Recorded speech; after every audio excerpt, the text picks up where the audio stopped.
ጤና ከየት ነው የሚመጣው ወደሚለው ጥያቄ እንሂድ። ጤና የሚመጣው ከመጣንበት ምንጭ ነው።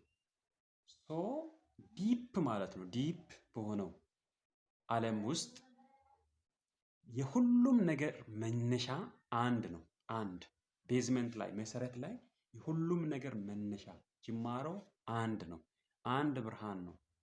አንድ መንፈስ ነው። አንድ ህይወት ብቻ ነው ያለው። ሶ ያ ነገር ነው ሳርፌስ ላይ መጥቶ የተለያየ የሆነው። ዛፎቹን እንመለከታለን፣ እንስሳትን፣ ትናንሽ ነፍሳትን እንመለከታለን። የራሳችንም ጭምር ያ የተፈጥሮ ክፍል ስለሆን ራሳችንም ተፈጥሮ ውስጥ ነው የምንመለከተው። ሶ የኛም በውጭ በኩል ያለው የሁሉም ነገር ምንጭ አንድ ነው ብዬ ነው እኔ የማምነው። ፐርሰናሊ እንደዛ ነው የማምነው። ያም ምንጭ አንድ ብርሃን፣ አንድ ህይወትና አንድ መንፈስ ነው። ሶ ከዛ ብርሃን 24 ሰዓት ሳያቋርጥ በእኛ ውስጥ የሚፈስ ብርሃን አለ። ይህን በምን አወቅ ካላችሁኝ፣ ነቅተንም ማለት ነው ቀን ላይ ነቅተንም ተኝተንም የሆነ ልባችን ይመታል፣ ጨጓራ ይሰራል፣ ኩላሊት ይሰራል። ምንድን ነው እንዲሰራ እያደረገ ያለው? መቼስ የምንመገበው ምግብ ነው ብላችሁ አትሉኝ። ሶ ዋት ኢዝ አት ዘ ባክግራውንድ ኦፍ አወር ባዲ? 24 ሰዓት ያለ እረፍት የሚሰራ ኃይል አለ። ሶ ከዛ ኃይል ነው ያ ኃይል ነው ጤናማ እንድንሆን በህይወት እንድንቆይ የሚያደርገን ማለት ነው። ሶ ያንን ብዙውን ጊዜ ይረሳለን። ብዙውን ጊዜ በአይምሯችን ስናስብ ነገሮች በውጭ በኩል ስናስብ በእኛ ቁጥጥር ስር ናቸው ብለን ስለምናስብ በውስጥ በኩል በተደጋጋሚ እንደዛ አይነት ነገር ስላለ አናስተውልም ያ ኃይል መኖሩ ማለት ነው። ሶ አንድ ሰው በፍጹም ጤናማ ሆኖ መኖር ካስፈለገው ይህን ነገር በትክክል መገንዘብ ያስፈልጋል። 24 ሰዓት ሳያቋርጥ በእኛ ውስጥ የሚፈስ ኃይል አለ። ያን ኃይል ማስተዋል ለጤና በጣም በጣም በጣም ወሳኝ ነገር ነው። ሶ አንድ ሰው ጤናማ ሳይሆን ሲቀር ያ ኃይል ፍሰቱ ሲዛባ ነው ማለት ነው።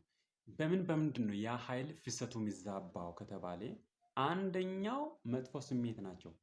መጥፎ ስሜት ደግሞ ከየት ነው የሚመጣው ከተባለ ከምናምነው ነገር ነው። ከዚህ በፊት ሌሎች ሰዎች ሲኖሩ ከሰማናቸው፣ ሰምተን ደግሞ ካመንናቸው ነገሮች ነው።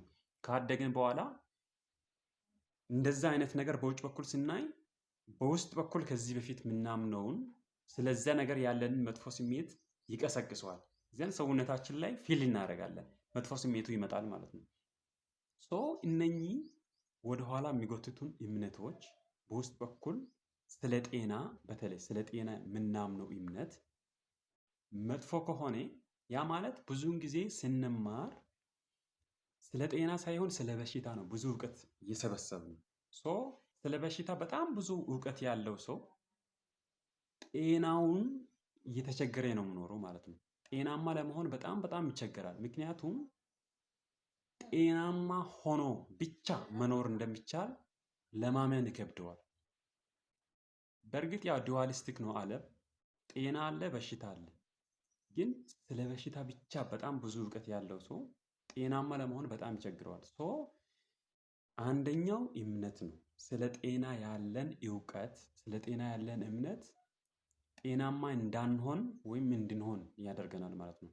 ሶ ከዛ እምነት ውስጥ ነው ስሜት የሚመነጨው፣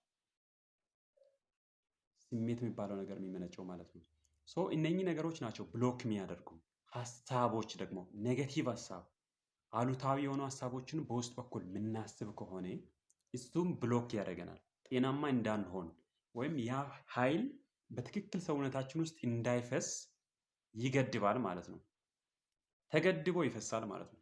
ያለ ገደብ መፍሰስ ይገባው የነበረው ኃይል ሲገደብ ምን ይሆናል? ሰውነታችን ይታመማል ማለት ነው።